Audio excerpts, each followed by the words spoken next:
Have you ever felt as though you are living in two different worlds at the same time?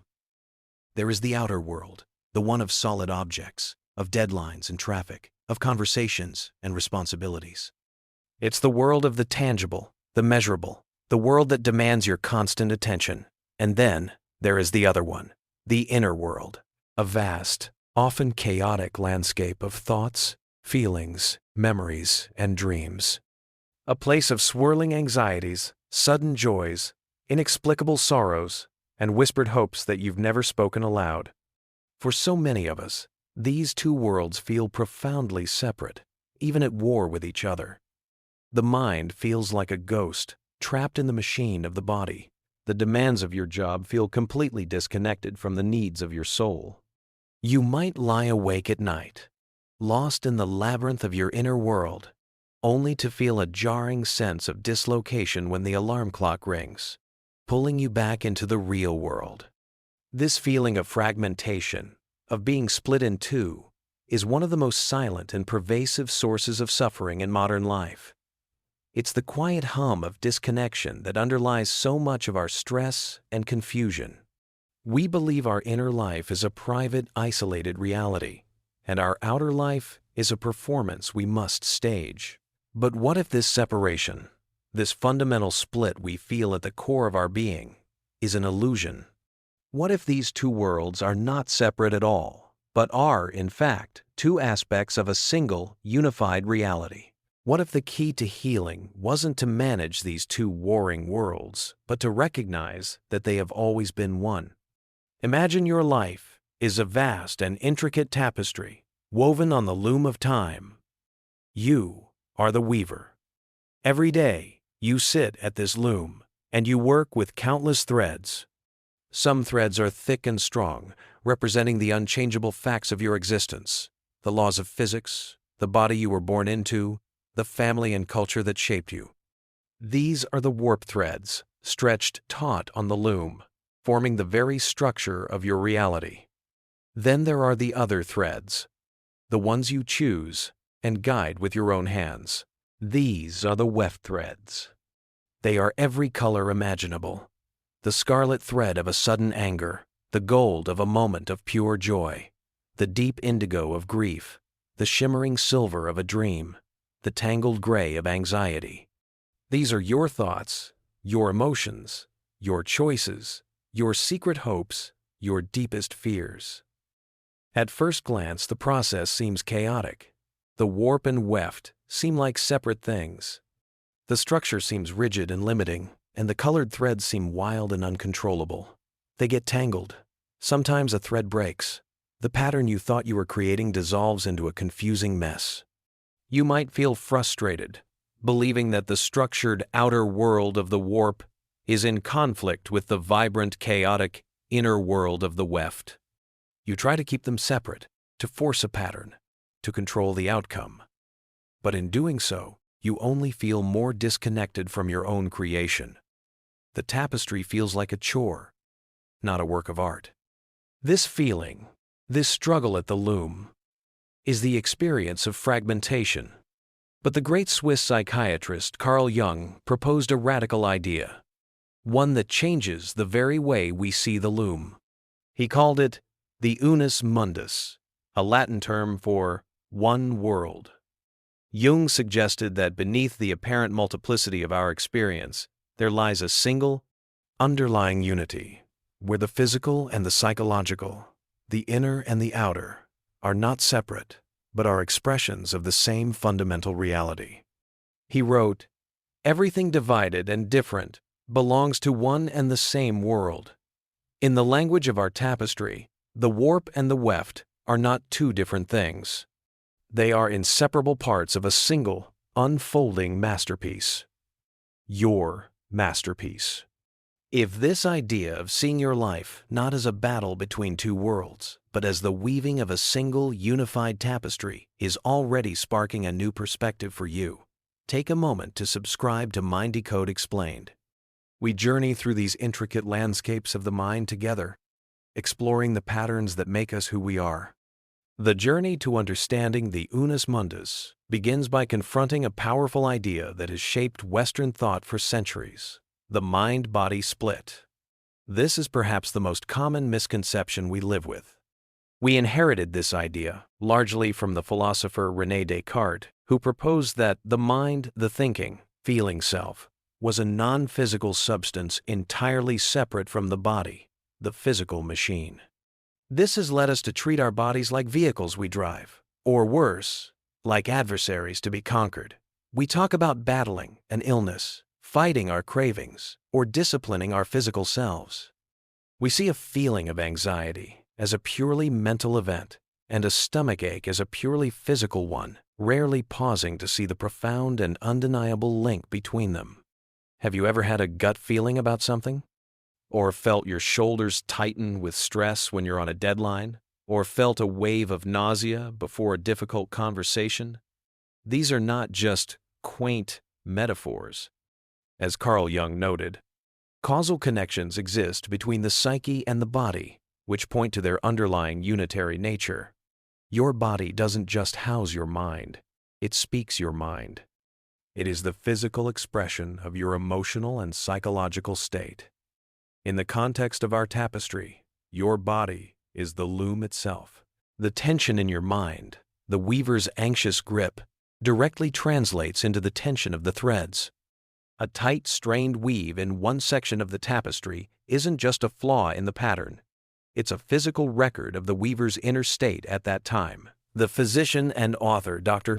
Gabor Maté, has dedicated his career to illuminating this very connection, showing how chronic stress, unexpressed emotion, and psychological trauma can manifest directly as physical illness. He observes that our culture often forces us to suppress our authentic feelings to be accepted, leading to a profound disconnection from ourselves. When you consistently ignore the inner voice that says, "This is too much," or "This doesn't feel right," your body may eventually start screaming that message for you in the form of chronic pain, fatigue, or disease. It's not a punishment. It's a desperate communication from a part of yourself you have been trying to ignore. It is the loom creaking under the strain of a weaver who refuses to listen. The first step in weaving a unified tapestry, therefore, is to begin listening to the loom. It's to treat your body not as a separate object, but as the most intimate and wise advisor you will ever have. When you feel a knot in your stomach, instead of just dismissing it, you can pause and ask, "What is this knot telling me? What truth am I afraid to face right now?" When you have a tension headache, you can ask, "What burden am I carrying in my thoughts?" This practice of embodied awareness begins to dissolve the illusion of separation. You start to feel, in your very bones, that your inner world of thought and feeling and your outer world of physical sensation are not two things, but one continuous flow of experience. The weaver and the loom are beginning to work in harmony. As you start to pay attention to this deep mind-body dialogue, you might begin to notice something else, something mysterious and beautiful. You might notice strange coincidences, moments where your inner world seems to rhyme with the outer world in a way that defies simple probability. Jung had a name for this phenomenon as well: synchronicity. This is another key that unlocks the experience of the Unus Mundus. A common misconception is that synchronicity is just a fancy word for luck or coincidence, or that it's some kind of magical thinking, like the pop culture idea of manifesting, where you can simply will things into existence. But Jung's concept is far more subtle and profound. He defines synchronicity as a meaningful coincidence and a causal connecting principle. This means it's a moment where two or more events occur in a way that is meaningful to the person experiencing them, but without any discernible causal link between them. Think of the tapestry. Causality is the simple, mechanical action of the weft thread passing over and under the warp thread. It's predictable. Action A causes result B. Synchronicity, on the other hand, is when you are weaving with a blue thread, thinking about the ocean, and at that very moment, you look out the window and see a car painted the exact same shade of blue drive by, with a license plate that has the word "wave" on it. The car didn't appear because you were thinking about the ocean. Your thought did not cause the car to exist. Rather, from the perspective of the Unus Mundus, Both your inner thought and the outer event are expressions of the same underlying pattern emerging at the same time. It's a glimpse of the whole design of the tapestry, a moment where the pattern becomes visible across seemingly separate domains. You might be thinking of an old friend you haven't spoken to in years, feeling a pang of nostalgia, and your phone rings, and it's them. Or you might be wrestling with a specific problem, and you open a book at random to a page that contains the exact insight you were looking for. These are synchronicities. They are not messages sent to you from an external force. Jung, who developed this idea in collaboration with the Nobel Prize-winning physicist Wolfgang Pauli, saw them as flickers of the underlying unity of reality. Pauli was fascinated by the quantum world, where the neat laws of cause and effect seem to break down, and reality seems more interconnected and mysterious. Together they speculated that the psyche, mind, and physis, matter, were not fundamentally different, but were complementary aspects of the same reality. Synchronicity is a moment when that unified reality pierces through the veil of our everyday, fragmented perception. For the weaver, it's a breathtaking moment. It's when you realize the colors you are choosing for the weft are somehow, inexplicably, beginning to match the patterns appearing in the world beyond the loom. It doesn't mean you are controlling the world. It means you are participating in it. You are part of a larger pattern, a single, vast, and meaningful composition. Recognizing synchronicities isn't about looking for magic. It's an exercise in paying attention. It's about cultivating a mindset of curiosity and openness, asking yourself, what is the meaning I find in this? It dissolves the feeling of being a small, isolated self in a random, meaningless universe. It makes you feel connected, part of a story that is unfolding. It's a profound shift from feeling like a victim of circumstance to feeling like a co-creator with the cosmos. The weaver begins to trust that even when the pattern is unclear, there is a hidden coherence to the whole design. So how do we move from understanding these ideas intellectually to living them, to truly feeling this unity in our daily lives? The transition from fragmentation to wholeness isn't achieved through force or effort. In fact, it's the opposite. It's a process of surrender. It's the weaver finally unclenching their fists, relaxing their shoulders, and trusting the process of weaving itself. This is the great breakthrough, the aha moment on the journey. You realize that your job isn't to invent a perfect pattern from scratch and impose it on reality. Your job is to show up, be present, and skillfully weave the threads you are given, the joyful ones, the painful ones, the beautiful ones, and the messy ones, into the grand structure that is your life. The goal is not to eliminate the gray threads of anxiety or the dark threads of sadness. A tapestry with only bright colors would be flat and lifeless. It's the contrast, the interplay of light and shadow that creates depth, meaning, and beauty.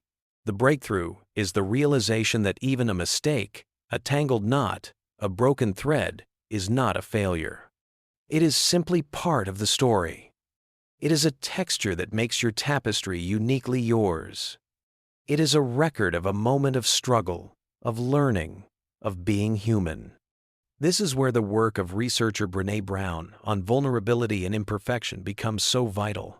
She writes about the courage to be imperfect, to let ourselves be seen, and to embrace our whole stories, the messy parts included. We spend so much of our lives trying to present a flawless tapestry to the world, hiding the frayed edges and the tangled knots on the back. We want to show everyone the perfect pattern of success and happiness. But wholeness, the feeling of the Unus Mundus, comes from turning the tapestry over and accepting the back too. It comes from saying, yes, this knot of grief is part of my story. This frayed edge from a time of fear is part of my story. They are not flaws to be ashamed of. They are marks of a life lived. The weaver's breakthrough is to love the entire tapestry, not just the pretty parts. This radical acceptance is profoundly healing. It stops the war within yourself. You no longer have to spend so much energy suppressing the unacceptable threads of your being. You can redirect that energy into the act of weaving with more presence, more compassion, and more creativity. So what does this look like? Practically, it starts with small acts of integration.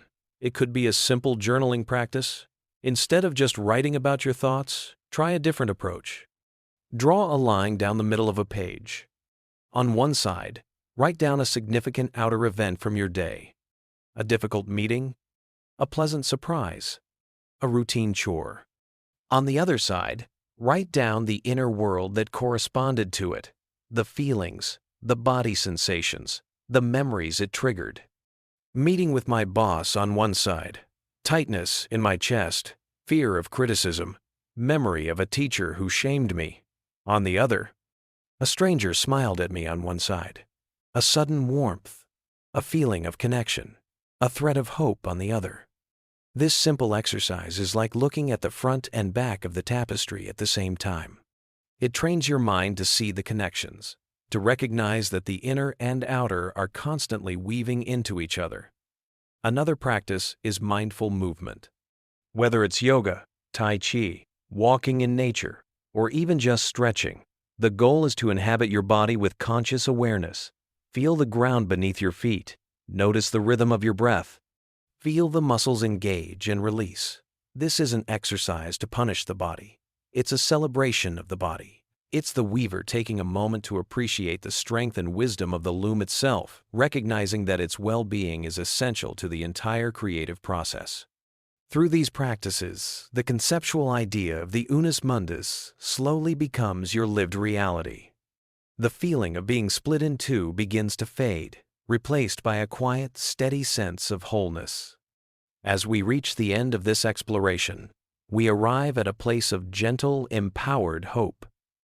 The final and most beautiful truth about the Unus Mundus is that the tapestry of your life is never finished. It is not a static object to be completed and hung on a wall. It is a living, breathing work of art, constantly in creation. This removes the terrible pressure of perfection. The goal isn't to weave the perfect life. The goal is the sacred ongoing act of weaving itself. The value lies in the presence, the attention, and the love you bring to the loom each day.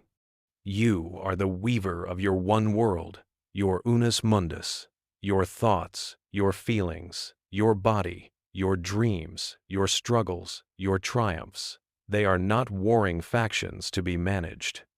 They are all sacred threads, gifted to you for the creation of your unique masterpiece. The deep divisions you have felt between mind and body, between your inner self and your outer life, between you and the world, begin to dissolve not through fighting, but through a gentle, compassionate embrace. You are not a ghost in a machine. You are not an isolated ego adrift in a cold universe. You are an integral, inseparable part of a single, mysterious, and magnificent reality. You are the point where the inner world and the outer world meet and dance. You are the hands that weave them together. The entire cosmos, in its infinite complexity and its profound unity, is expressing itself, right here, right now, through you. So tonight, as you prepare for sleep, I invite you to try one small, simple act. Close your eyes and bring your attention to a single thread from your day. It could be the memory of a conversation, a feeling that is lingering in your heart, a physical sensation in your body, or an image from a dream. Don't try to change it, analyze it, or judge it. Simply hold it in your awareness. See its color, feel its texture, acknowledge it. And then, just for a moment, see it for what it is. A single, precious, irreplaceable thread that belongs in the grand unfolding tapestry of you. Know that this thread, and every other thread, has its perfect place in the one and only world that is your life. And in that knowing, may you find peace, may you find wholeness, and may you find your way back to yourself.